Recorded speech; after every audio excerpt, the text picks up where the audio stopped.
Bonjour à tous et bien traditionnellement fréquenté de la capitale Kinshasa, Itaga se retrouve infranchissable sur le tronçon compris entre Mouchi et Wilri dans la commune de Lingwala suite à un trou qui s'y est creusé. Ils avaient traversé le fleuve de bonne foi sans rien redouter, mais aujourd'hui ils reviennent refoulés comme des parias. C'est donc dur pour des citoyens de la République démocratique du Congo chassés du Congo-Brazzaville. La spoliation des immeubles de l'État et le naufrage du lac Albert ont fait hier des objets d'interpellation, d'une part du ministre des Infrastructures, Travaux publics et Reconstruction et de l'autre de deux de ses collègues.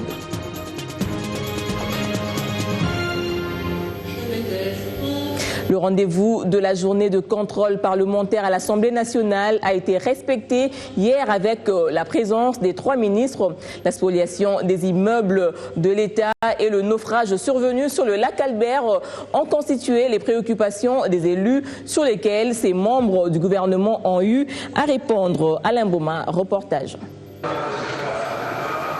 Ils ont abandonné momentanément ce mercredi leur cabinet pour répondre aux questions des députés nationaux.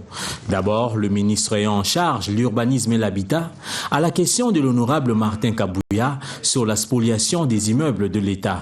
Frédolin Kachwechi place la fin de ces spoliations par une prise de conscience de tous les acteurs de l'État grâce à un comportement responsable et digne.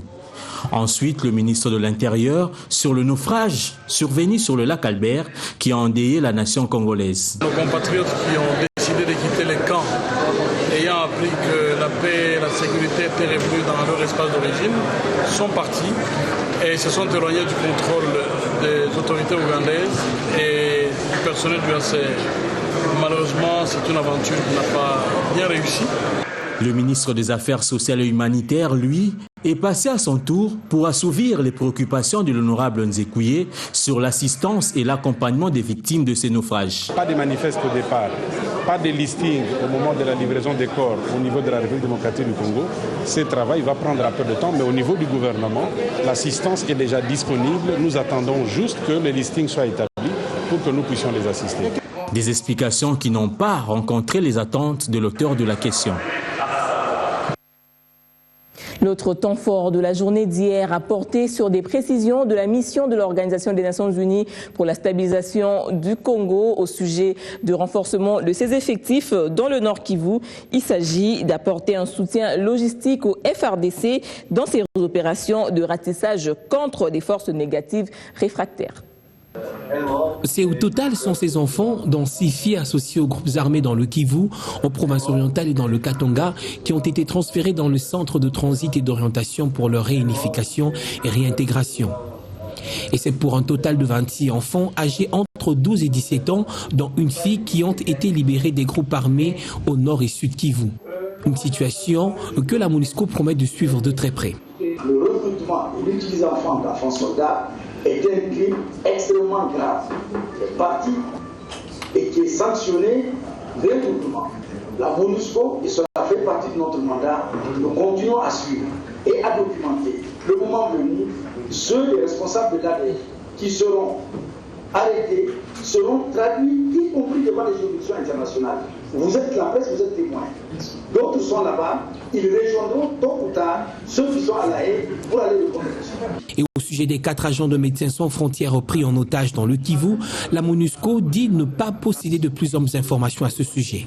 Aujourd'hui, les opérations sont en cours dans la région de Beni, menées par les FARDC, soutenues par la MONUSCO. Évidemment, cette question est récurrente et revient toujours concernant les otages, mais je pense que aussi bien les FARDC qui sont sur le terrain que la force de la MONUSCO, nous n'avons rien de plausible à mettre à la disposition des gens concernant ces otages. Ont-ils été déplacés? Ont-ils été amenés ailleurs?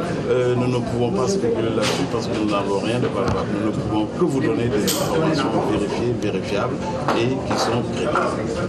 Notons également que l'envoyé spécial du secrétaire général des Nations Unies pour la région des Grands Lacs, Mary Robinson, a visité Bukavu ce mardi où elle a apporté un message de paix à la population de la contrée.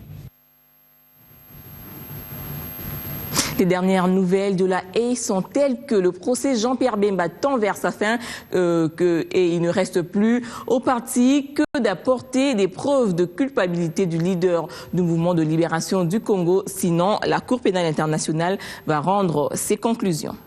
C'est une nouvelle phase que vient d'entamer dans l'affaire qui oppose le sénateur Jean-Pierre Bemba à la procureure de la Cour pénale internationale. Le procès est pratiquement fini. Dans la procédure, maintenant, ce qu'on attend, les déclarations finales, les conclusions de chaque partie. L'accusation va faire sa conclusion, la défense va faire sa conclusion, et même aussi les représentants légaux des victimes vont faire leur conclusion. C'est cela la prochaine étape. Il n'y a plus de preuves à présenter. Le camp de l'ancien vice-président congolais attend ce moment avec sérénité. Entre-temps, Jean-Pierre Bemba restera dans le geôle de la Cour pénale internationale. Face à l'autre affaire, celle de subornation des témoins, à laquelle sont mêlés Jean-Pierre Bemba et ses complices, son parti ne voit pas le ciel se noircir sur son leader. Protéger sa présidence. Un autre rendez-vous international est celui de la prochaine présidentielle en Égypte, à propos de laquelle l'ambassadeur de la République arabe d'Égypte en RDC a donné hier une conférence de presse. Des sondages d'opinion montrent qu'aucun candidat ne sort du lot et il y a aussi ce boycott redouté du scrutin par des frères musulmans. Julie Sefou pour le reportage. L'Égypte traverse une période intermédiaire depuis juin 2013.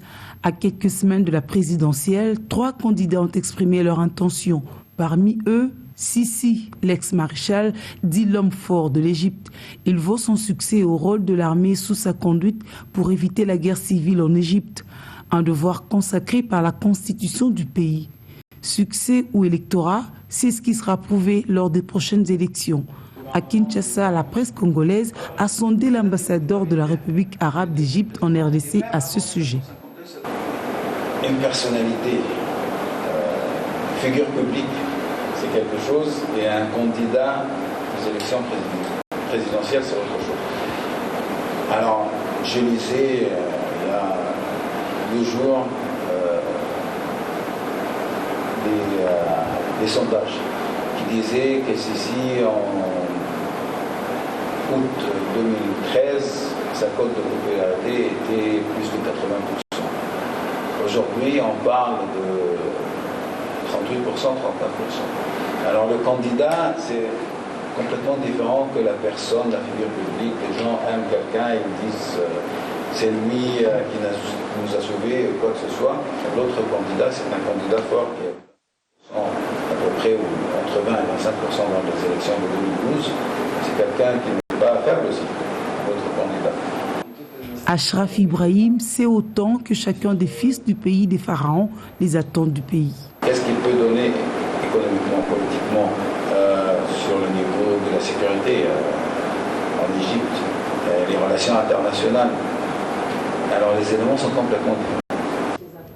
Quant à la participation ou non des frères musulmans, la situation paraît ambiguë. Est-ce qu'ils ont le poids qui peut changer les élections ou pas? Ça, c'est la question. Personne ne peut vraiment trancher là-dessus. Mais s'ils votent, c'est-à-dire qu'ils reconnaissent le processus. Ça, c'est l'autre question. Avec l'élection du président, on espère que l'Égypte enclenchera peut-être un processus de sortie de sa crise depuis 2011. C'est alors que serait comblée la perte de 30 à 50% des touristes, la fermeture de beaucoup d'usines à cause des manifestations et bien d'autres problèmes. Avec les problèmes économiques qu'on a connus, bien sûr. Sur place, ici à Kinshasa, une organisation non gouvernementale présidée par Naomi Collin vient en aide à des enfants hospitalisés qui seront désormais scolarisés. Parmi les premiers bénéficiaires, les internés de l'hôpital général de référence de Kinshasa. Steve Mbouy.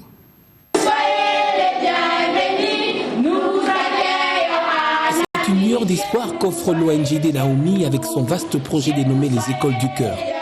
L'objectif de cette initiative est de permettre ainsi aux enfants hospitalisés de ne pas rompre avec leur scolarité. La présidente de cette structure, elle-même malade, souffrant de déficience en hormones de croissance et plusieurs fois hospitalisée, n'était pas privée, malgré son hospitalisation, de sa scolarisation, chance qu'elle a également voulu offrir à d'autres enfants.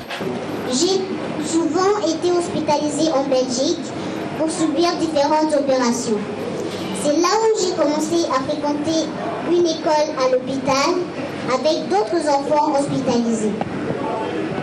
J'ai toujours rêvé de pouvoir faire la même chose dans mon pays, la RDC, où des milliers d'enfants sont hospitalisés et souvent déscolarisés après leur passage à l'hôpital. Beaucoup d'enfants congolais différents n'ont pas la chance comme moi d'être acceptés dans leur famille. Certains sont abandonnés dans les hôpitaux, d'autres sont traités d'enfants sorciers et la plupart vivent dans les rues de notre pays. Cette initiative bénéficie de l'appui financier de la société de télécommunications Tigo qui accompagne ce vaste projet. Nous ne sommes pas juste un opérateur de télécom. Nous ne sommes pas un opérateur à vocation uniquement commerciale. Notre ambition, notre volonté, c'est de changer la vie des gens. Nous sommes une entreprise citoyenne. Il ne s'agit pas simplement de le dire, il s'agit de le montrer. Et c'est grâce à des actions comme celle de Naomi et de son ONG que nous pouvons contribuer à notre présence dans la vie sociale de nos concitoyens. Notons qu'en 2013, au total, 3029 enfants hospitalisés ont bénéficié gratuitement de ces enseignements. 12 000 cours ont été dispensés. Et depuis le début de cette année, 1295 élèves hospitalisés ont déjà été scolarisés.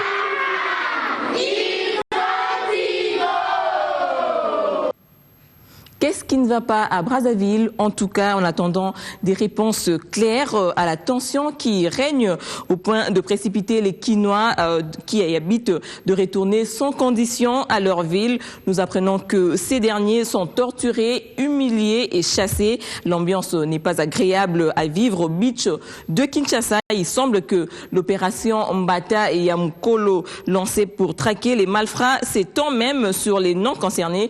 Écoutez la réaction à chaud des refoulés au beach de Kinshasa.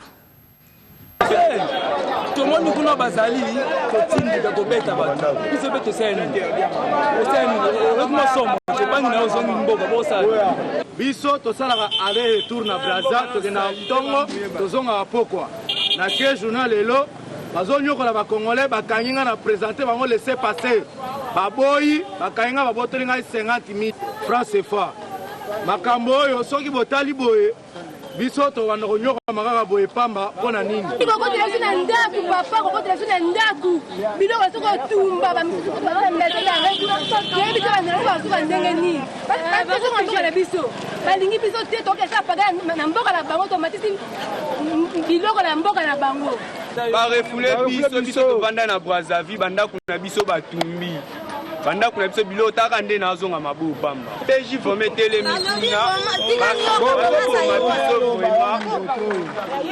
bandeko na biso abazai wa misusu bapema batumbi bango misusu batala bwe bache bango na mort talaka neti ozabu bache na kati ya mort bazobet bamoni ema bakangi so batalo o azairo alakisa carte alakisi carte électeur bakati carte batune ba carte na bango misusu wana ezola bazosimbara te bakangi wana bakena.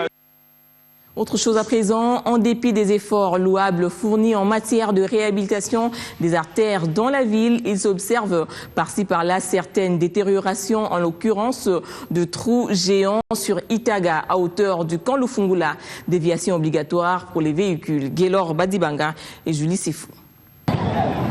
Des Congolais connaissent encore d'énormes difficultés liées aux infrastructures routières. C'est le cas de ceux qui habitent le camp Lufungula de la commune de Lingwala. La difficulté, la voici.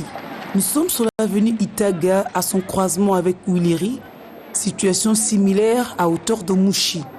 Cette avenue qui est d'une grande importance pour les Kinois du fait qu'elle relie Ouiliri à l'ex-24 novembre, deux grandes routes principales de la capitale Kinshasa, Itaga est devenue presque impraticable. Ce trou se creusait il y a 2 ans selon les habitants du camp Lufungula. Ça fait 2 ans que ce trou existe. Pendant la saison de pluie, il est difficile de circuler avec les enfants. Surtout que les motos et véhicules ne passent que par les camps. Les habitants du camp Lufungula tiennent pour responsable l'office de voirie et drainage.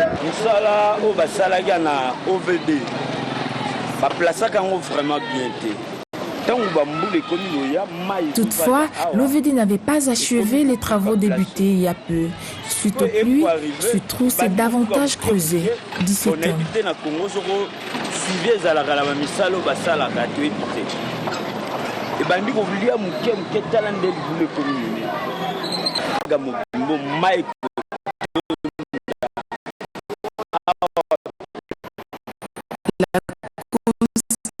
immédiate n'est pas à chercher loin. Les voisins voient la cause de leur malheur.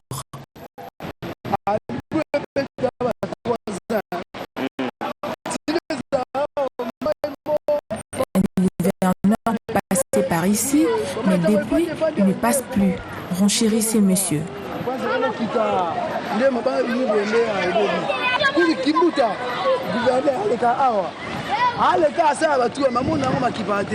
Seule la réhabilitation de Itaga pourra mettre fin aux accusations réciproques entre les habitants du camp Lufungula, les piétons, les chauffeurs de taxi et taxibus.